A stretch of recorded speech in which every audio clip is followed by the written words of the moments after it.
your tournament director. We're going to do a quick players meeting for the intermediate course. We need to go through a few things, so thanks everybody for joining in. If you've got any questions, please whack them on the chat, or there'll be a time for questions at the end once we've finished the whole walkthrough. Just to start off with, just want to welcome everybody. Thanks for those who have travelled a long distance, and for those who have come from interstate. It's not that hard to come from interstate when you come into the ACT, but thanks anyway. And I hope that you find the Canberra weather and the Canberra hospitality really good. First off the bat, I'd like to thank our main sponsors for the event. Without our sponsors, we couldn't put this on. And particularly at the B tier level, we wouldn't be able to put it on without our main sponsors. So firstly, I'd like to thank Choices Flooring. They've been fantastic support. And then we have our other sponsors are Berg Sport, Disc Connection, Oz Discs, Jindy Disc Golf Club, Disc Golf Warehouse, Kingfisher Disc Golf, Taki Sack, Park Media, The Green Shed, Tattoo Power, TV Magic, and Switched On Electrical Services. We also have 2 food and drink partners. We've got Fat Boy Burgers, who will be on site each day with tasty lunch options. They won't be there first thing in the morning, but I think they will be setting up during the morning, and you will be able to maybe avail yourself of their options once you've finished your round. Also, we've got Bees & Co., which is coffee and breakfast. They're only about 2 minutes drive away from the course, and there'll be discount vouchers in your pack. Just a reminder that it is a public park. We are sharing the park with the public, and there will be people walking through the park and picnicking and stuff like that. But so be courteous on the paths, pedestrians and right of way, and yeah, just make sure you're courteous to everybody who is in the park as well. They've got just as much a right to be there. We've got a lot of signage around telling people that there is a tournament and there will be flying discs, etc. But just make sure you're courteous to other public users. The ACT Disc Golf Club, the shop, we have a shop that's going to be available from around about 10 o'clock each day. So once you've finished your round, or before you start your round, please have a look at the discs and the other disc golf options that are there available for you. Spotters. There are 3 holes that will have spotters. This is hole number 3, number 8, and number 18. We've got volunteers who will be manning these holes for spotting at times, but they're not guaranteed at all times every day. So on those 3 holes, just remember, hole 3, 8, and 18, if you can't see the spotters, then the card must spot for each other. It's just a safety concern there. In terms of colouring on the course, circles around the baskets are all marked in blue. OB, as far as I know, is red, and Dan, you can correct me if this is wrong, and drop zones are white. OB is white. OB and Mandos and drop zones will be white. Okay, are white, so there's no red. All right. Near headquarters, there will be a practice warm-up area available, and you can also utilise the unused holes that are on the course down the south end of the park near the entrance for the car park. There's 4 holes there that you can use as practice holes to warm up with if you're coming up during the day. Can I just ask people to mute your microphones, please? Tony, particularly. Thanks. Hold on a second, Phil. I'm new to this technology. I'll mute it. Okay. CTP, closest to the pin, is only on day 3, not on days 1 and 2. It's only on day 3 for Monday, and those holes will be outlined by Dan when we do the walkthrough of the holes. But also, just for your information, CTP is on the tee signs, and it's also in the caddy book. So if you look in your caddy book, you'll see which holes are the CTP holes for which divisions, but it's only applicable to day 3. Scoring is now live on the PDGA Live app that has been activated. So if you get the app on your phone, and so Android or iPhone, if you don't have an Android or iPhone, you can go to pdga.com/score, and the password for it is Sizzler with a capital S. Cool. Let's keep on going. Parking. I know I've said this on a couple of emails already to everybody, but parking is pretty scarce early on Saturday morning because there's literally hundreds of cars that will be there for the park run, which starts very close to where headquarters is. So if you are going to be playing before 9 a.m., I would make sure that you're there. Possibly those who are playing from 7:30 onwards, you're okay. But from about 7:45, parking will be very, very, very scarce. Last park run, last Saturday, there was 572 runners. So there was literally hundreds of cars. Make sure you park. And Dan's sharing the screen there, and you can see headquarters is over the left in the middle of the screen where he's circling. But there is other parking available. So there's a small car park up to the right there.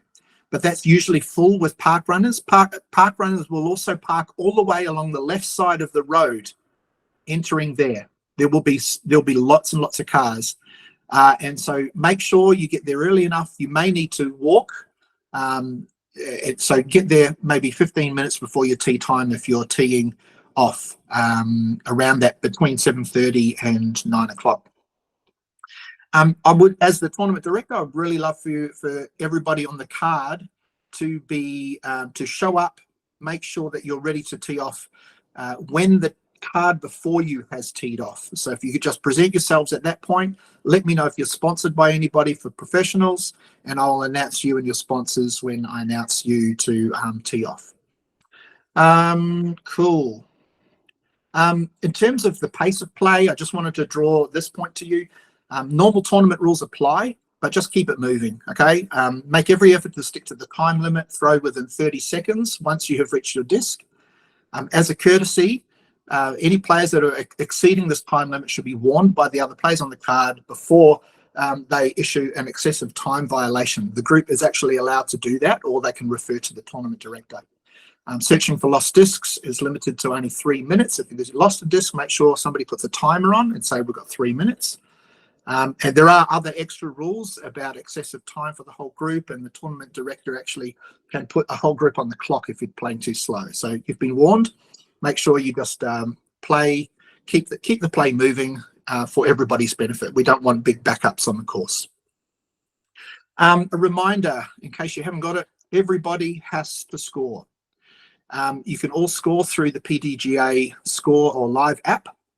And for those who don't have phones and who don't want to do the scoring that way, you can score manually. Please make sure you bring a pen. I'm not going to be supplying pens and pencils for you, but I do have the scorecard printed out on sheets of paper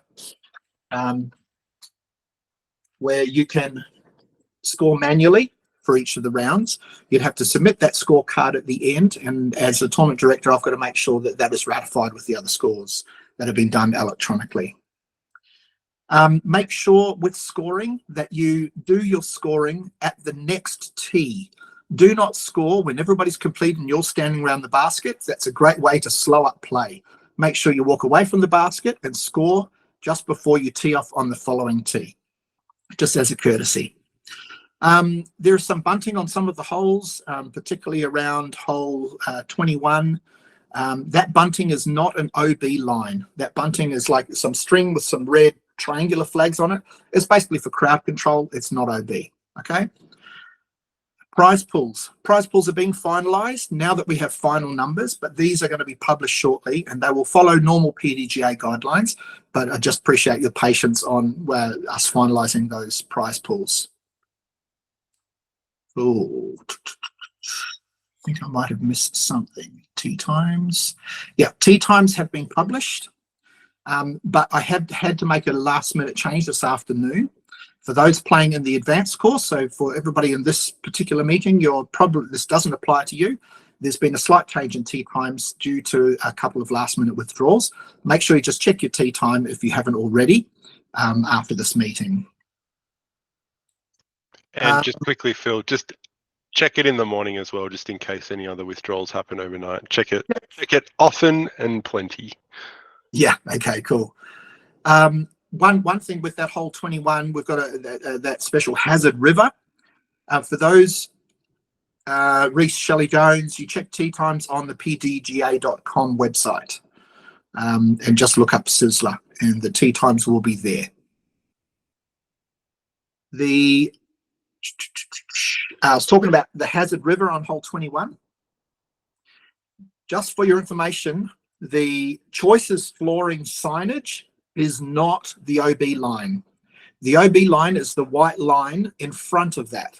So if your disc hits that and says, you know, is there, but it's over the line, it's out of bounds.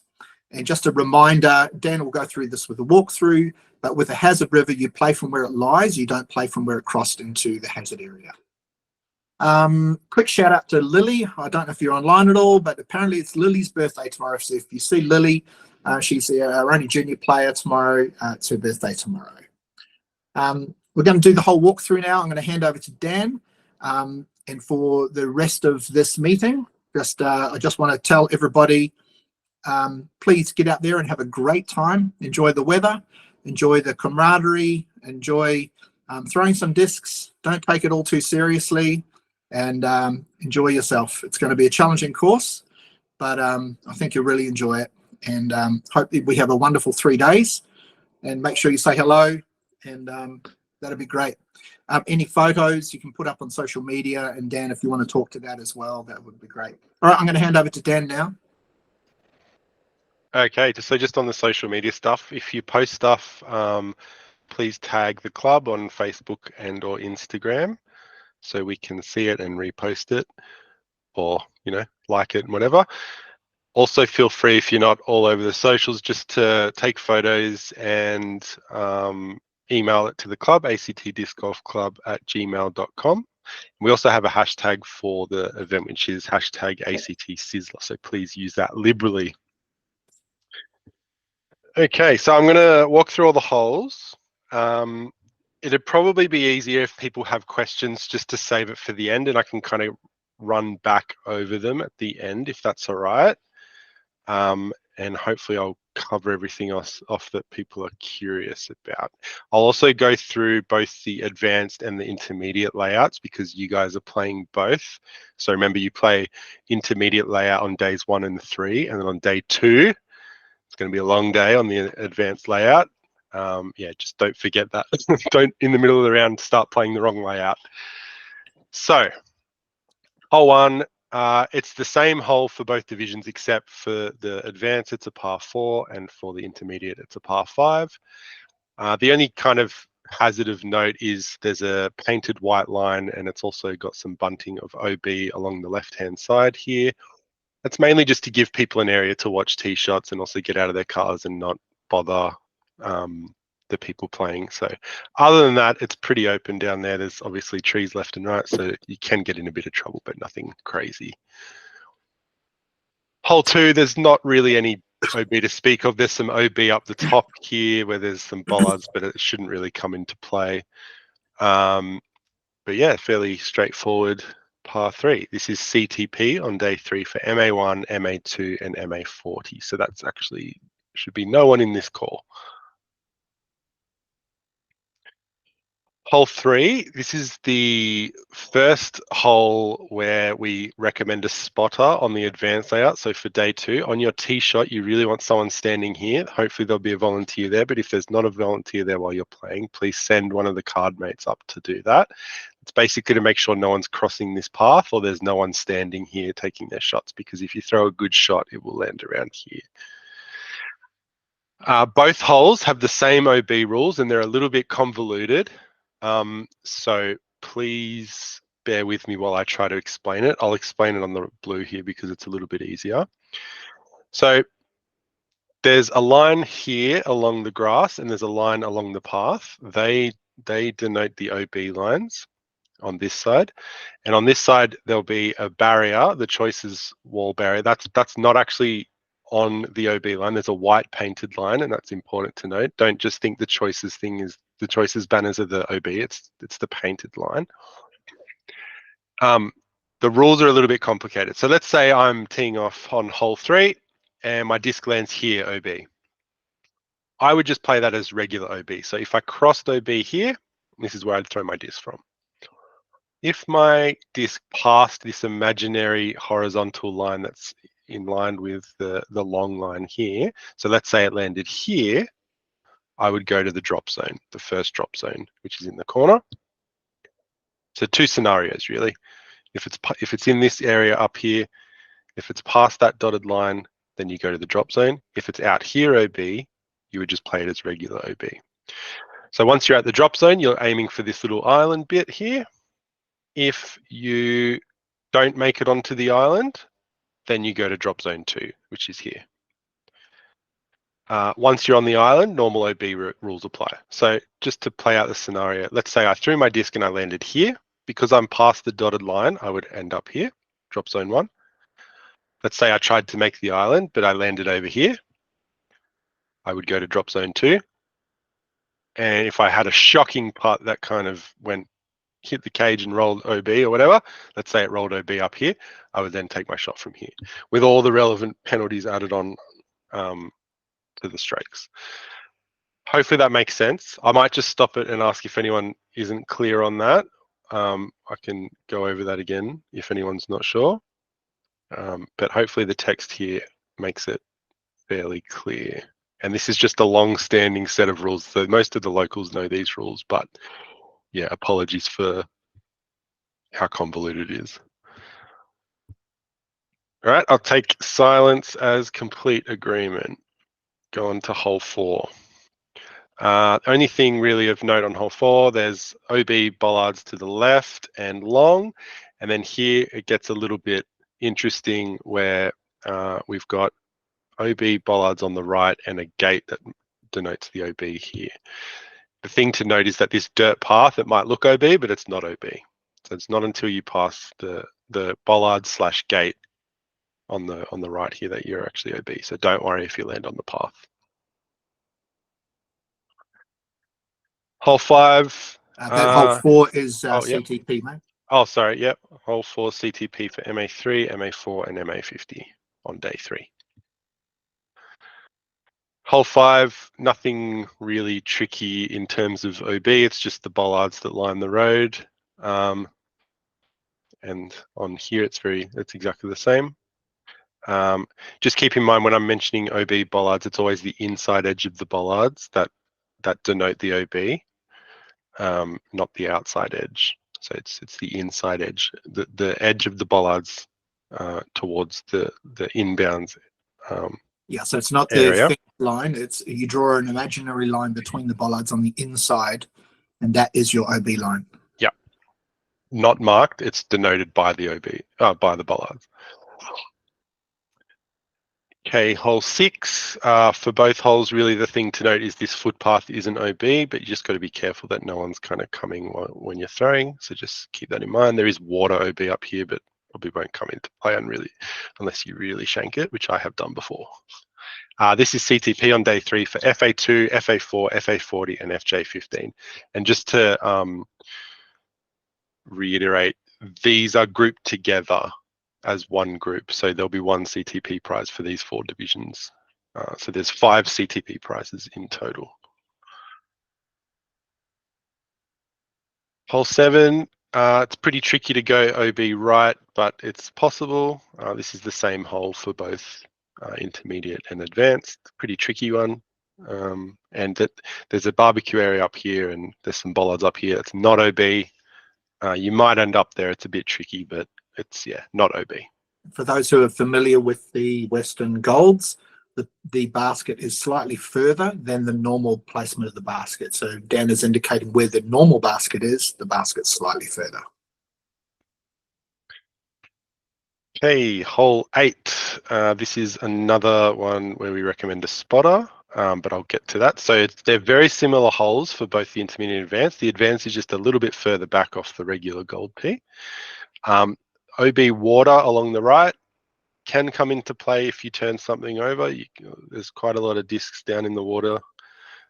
This is where the regular basket is, but it's being pushed obviously up to the beach here. Where we recommend the spotter is really when you're kind of here and shooting, maybe your 3rd or 2nd or 4th shot, depending on how you're playing. Yeah, we want a spotter here to make sure that you're not going to hit anyone at the beach, or also they can kind of see if your disc lands somewhere awkward because it's very thick shrubbery down here. So yeah, if there's no volunteer there, just make sure you get someone to spot from the card. Hole 9 is the regular gold hole for both intermediate and advanced. It's the big turnover shot to try to get into the protected basket. OB path on the left. This is another one where you should watch out for pedestrians and cyclists. So just don't throw if there's someone in play. Just don't risk it. And yeah. Hole 10, quite different for advanced and intermediate. For the intermediate, it's the regular white hole for those of you who know that. Yeah, nothing really in play. There's OB bollards long, but shouldn't really come into play. For the gold, it's very similar. You might find yourself hitting a tree and rolling OB. That would be really unlucky, but just yeah, keep in mind that there's bollards defining the OB here. Hole 11, the intermediate is the regular white 18, and the gold is the regular, the advanced is the regular gold 27. Not too much of note. There's OB bollards left that don't really come into play until you get up near the basket. And there's bollards kind of marking the outside edge of the car park here.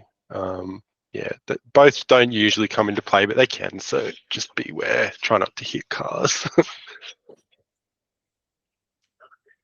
Hole 12 is hole 1 for golds for the advanced layout and hole 1 for whites for the intermediate layout. The thing of note here is if you're playing the gold, the advanced hole on day 2 and you miss the Mando, the drop zone is the intermediate hole, if that makes sense. So you would just move to the intermediate hole. T. Yeah, sorry, the intermediate T pad.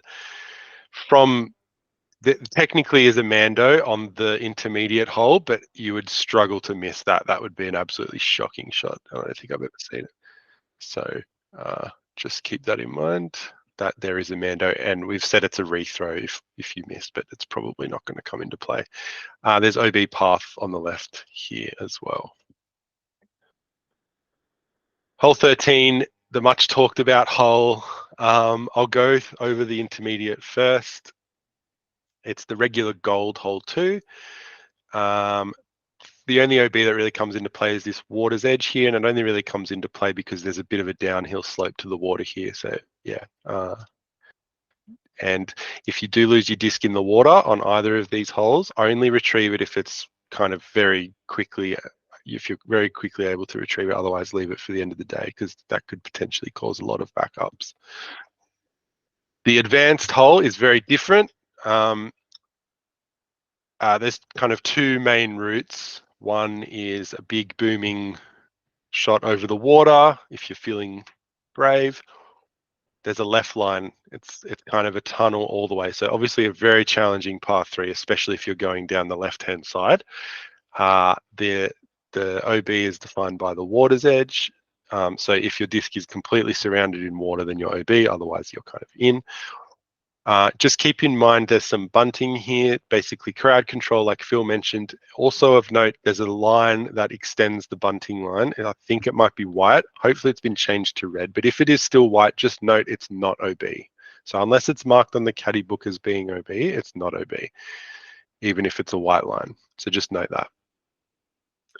Again, yeah, if anything ends up in the water, only grab it if you can get it straight away, otherwise leave it. And you can go back later in the day. Hole 14. So the intermediate hole is the regular gold hole 3. And the advanced hole is gold 3, but pushed back. The T-pad's pushed back a bit. So very similar holes for both layouts. OB water along the right, not the bollards. There's a few bollards, especially behind the basket. That is not OB. Keep that in mind. People often think it is OB, but it's not. There's also a Mando halfway up the fairway for both holes. We've said rethrow with a 1-stroke penalty if missed. The Mando shouldn't really come into play. So yeah, just make sure you don't leak left here. There's no drop zone, so it's a rethrow with a 1-stroke penalty if you do miss. It's basically to stop people throwing over the path here. Hole 15, the intermediate hole. This is a brand new hole.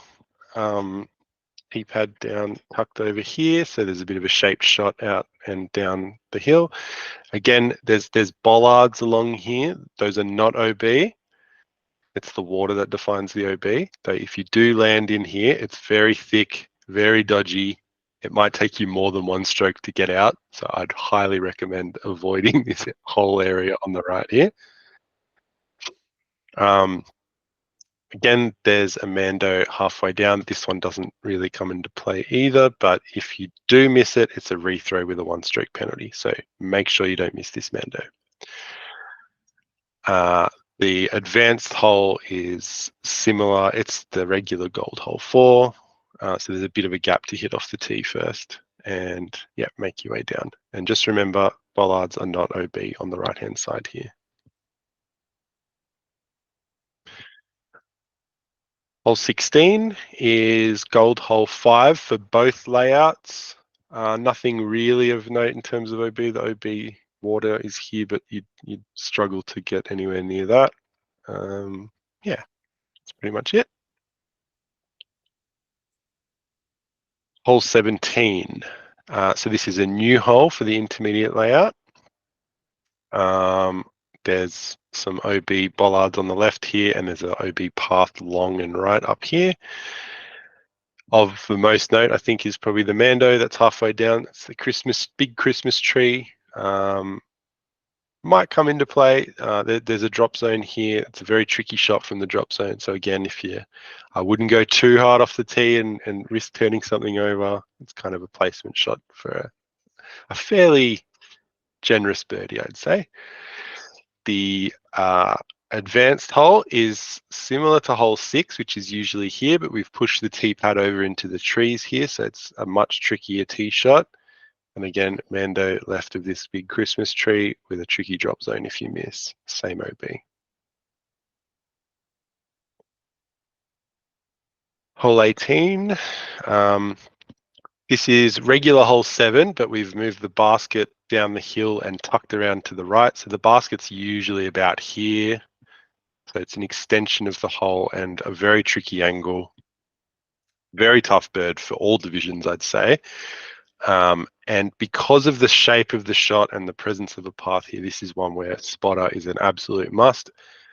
There'll probably be a volunteer spotter there at all times, but if there's not, make sure you send someone up to the path here to watch over the shots. There's a lot of traffic that can come over here.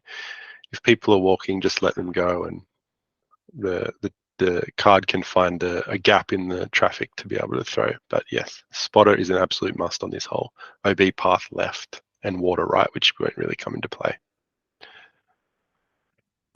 With that last hole, I lost a yellow fish and octane around the basket. If anyone finds it, that'd be great. Thanks. Oh, we're listing our lost disc now. I've got a bunch. All right, hole 19. Brand new hole for the intermediates. Teeing off from the right-hand side of the fairway over here. I don't even know what I was thinking when I drew these lines. Like, there's a million lines into the basket here, so it's basically choose your own adventure. Bollards define the OB on the right. Path defines the OB on the left. Other than that, it's a pretty fun tee shot because you can throw something as hard as you want, and it's probably going to be good if it misses a tree. Over on the advanced layout, it's the same as gold hole 8. Again, multiple paths. Do whatever you feel like. Get through this, pass this gum off the tee, and you put yourself in a decent position. Exactly the same OB as the intermediate. Hole 20, another brand new one for the intermediate layout. It's the kind of pushed over to the left compared to the regular par 5, the gold par 5 tee off spot. So you'll be walking from kind of down here across to hole 20. Hopefully you can manage finding it. OB is defined by the bollards on the right and the path on the left. Yeah, other than that, just bombs away. Try to avoid the trees left and right. Yeah, just another one with that. Just want to reinforce what Dan said. Don't be fooled by going from the tee of the advanced. Keep on walking up the path. to the left, and you'll find the tee for the intermediate. Yeah, every tee pad you arrive to, just make sure it's either blue on day 1 and 3 or gold on day 2. Really focus on that. So for the advance, it's the regular par 5 monster that everyone knows and loves. No changes. Hole 21. Yeah, brand new hole for both layouts. So you'll see, hopefully people have practiced the hole, but you would have seen 2 huge lines of choices flooring placards. Those don't actually define the line. There are painted lines on the ground, so make sure you follow the painted lines, but they're very close to the signs. So yeah, for all intents and purposes, the choices signs kind of are pretty much the OB, but not but you need to pay attention to the lines. Also long, there's a OB line marked and also more choices signage. So the basic idea is off the tee, a few options. People might want to run it and try to clear this hazard area, or might try to drop short. If you land in this hazard area, it's not OB, it's different to OB. You play it as it lies, where it is, and there's a 1-stroke penalty. So let's say I throw a tee shot and land here. I don't move to where I crossed into the hazard like you normally would for an OB. Instead, I would play it from here as my 3rd shot up to the basket. So just have that distinction between hazard and OB in your head while you play. Very tricky hole to birdie under both layouts. Hopefully should make for a good finishing hole. And when you've finished, make sure you stick around and watch other cards come in, because it should be really fun to watch how people approach it.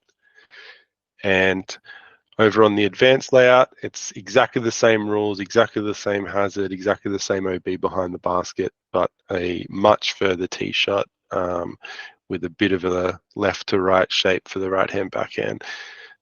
Birdie would be excellent on either of these, but especially on the advanced layout.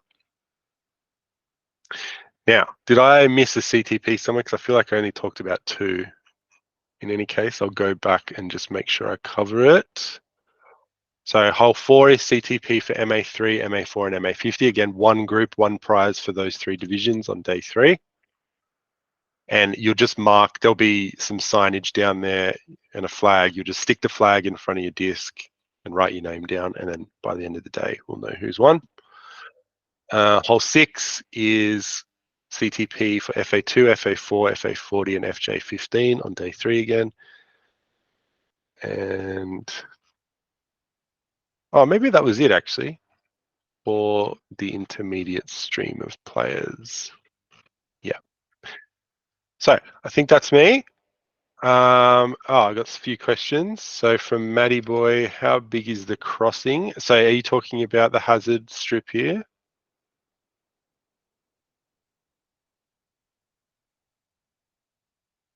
I assume yes. If you're talking about the distance between the hazards, it's around about 18 to 20 meters between the hazards. To clear the hazard, I'd say it's about 85, but it's on hyzer, so, or if you're a righty, it's on hyzer, so probably a bit more power than that required. And to lay up, it would be, around 65-ish. And then there's the 2 gum trees that you have to navigate if you did lay up, to be able to get your par. On the advanced layout, it's probably 90-ish meters up to, or maybe 85 up to the hazard, and then again about a 18 to 20 meter hazard zone, and then to clear it's probably 110 maybe. I'm not 100% on my maths there. Yeah, roughly those figures. Any other questions? Sorry, I'm sorry. driving. Where was headquarters? Oh, headquarters. Sorry, yeah, I'll go back. So headquarters is over here. The marquee might be set up behind hole 1, and there'll be some practice baskets around But it's basically around this area. So this is the main car park. As Phil said, it might not be available first thing in the morning tomorrow. But see how you go. The next biggest one would be either down here or this one here. And you just make sure you just drive into Western Park. Don't take the first 2 turns to the left, but where it says the Yarralumla Play Centre, turn left there, and you'll go down that road. And you can, depending on when you're teeing off, you can park down there or maybe a bit further up. Yeah. Okay, thanks. All of these pink purple zones are parking spots that you should be able to go to. So there is plenty. It's just a matter of nabbing a good one, I guess. Yeah. I think there was another question, Wayne. Yeah, I've got 2 questions. One Sure. is, will the mandatories be marked on the course? Yep, they are. And they are marked. the second one, with the park run, has that been taken into consideration with the potential delays? Well, the only delays we should have are really just people getting to their tees on time. So that's why Phil recommends showing up earlier than you might otherwise show up. There shouldn't be any delays with play. They usually run. So the park run runs these from paths. 8 through to 8:40. There might be some walkers doing the park run. So I doubt that there's going to be many players around those areas by that time. Yeah, there might be a few, but they generally kind of run this loop, something like this, and then back down. Maybe they come down here. They won't interfere too much with holes. It's just a case of, playing it by ear. If you need to send a spotter down or someone to, just explain. If you're playing going on. hole 6, crossing over the path, that is a potential place where if there's still walkers there and you're playing that at around 8:40ish, then yes, there will be some delays at that point.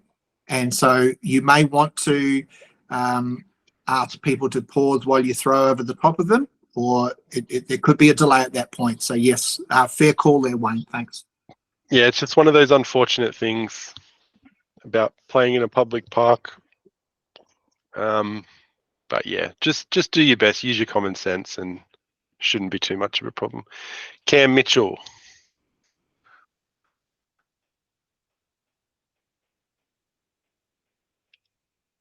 Hello, Cam. Okay, Cam's not answering, so Wayne again. Yeah, sorry, I put my hand. As I'm driving down, I haven't been able to see all the what you've been pointing out, putting together with the handbook.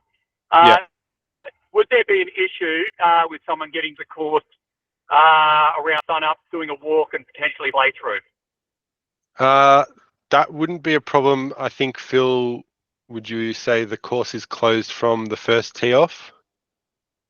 Yeah, the course will be closed at 7:30. So you're welcome to go and have a walk through and play prior to then.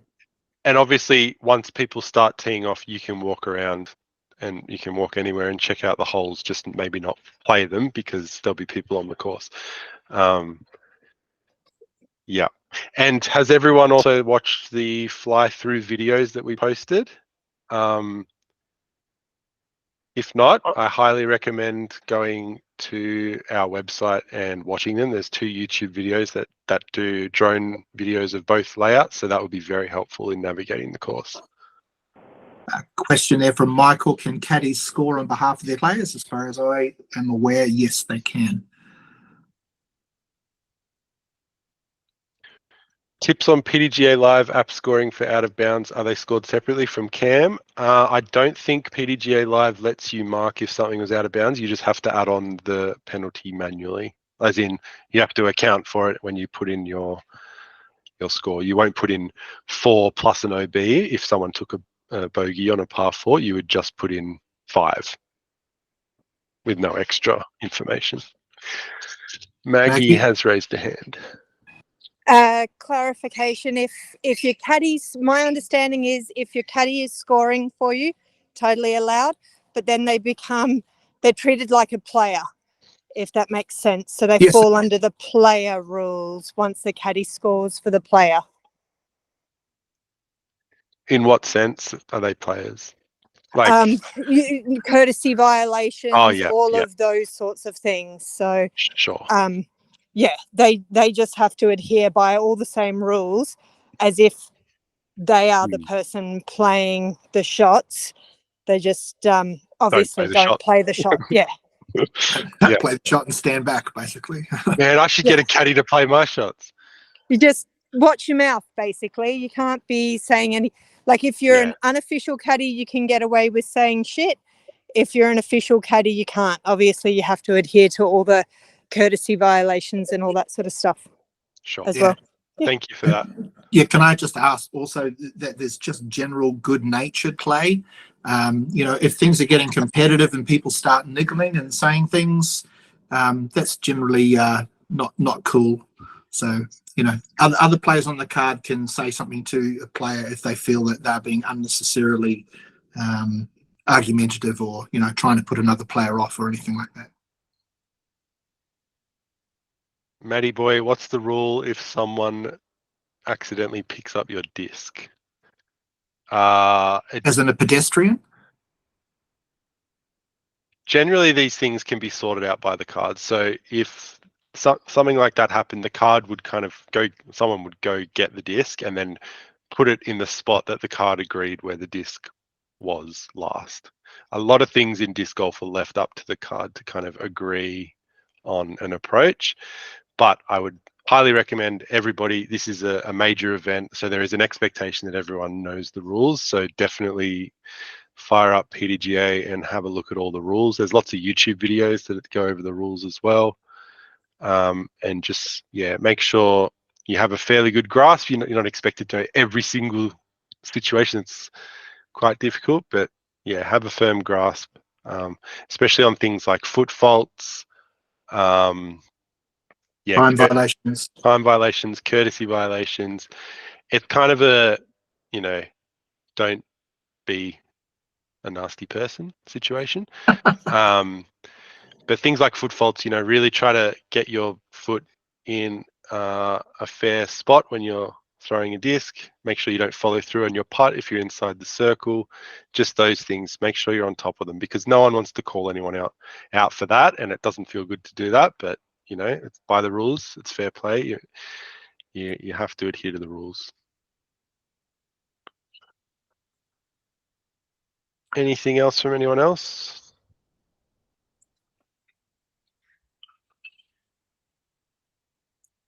Cool. Excellent. Tony, I'd like to know where I can find a caddy, please. You can post on Facebook, but the demand is pretty high. I'm gonna go wander around town right now and find one. Yeah. Yeah, good luck with that. When you're around, milling around, waiting for people, if you've got questions about, certain parts of the course or the game, whatever, anyone like Phil or me or a lot of the board members,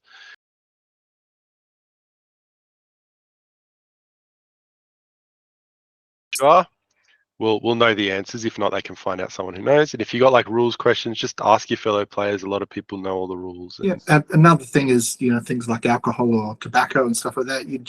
You're not supposed to be doing that sort of stuff while you're playing, particularly in a tournament. Yeah, for a PDGA tournament, there's no smoking and no drinking alcohol while, like, during your round, after your round, before your round. Yeah, knock yourself out. That's fine. Cool. If there's no more questions, we've got a second players meeting starting in 15 minutes. So thanks, everybody. I look forward to seeing you in the morning all of you guys in the morning for your tee-offs, and have a great time. See you in the morning. See ya. Bye.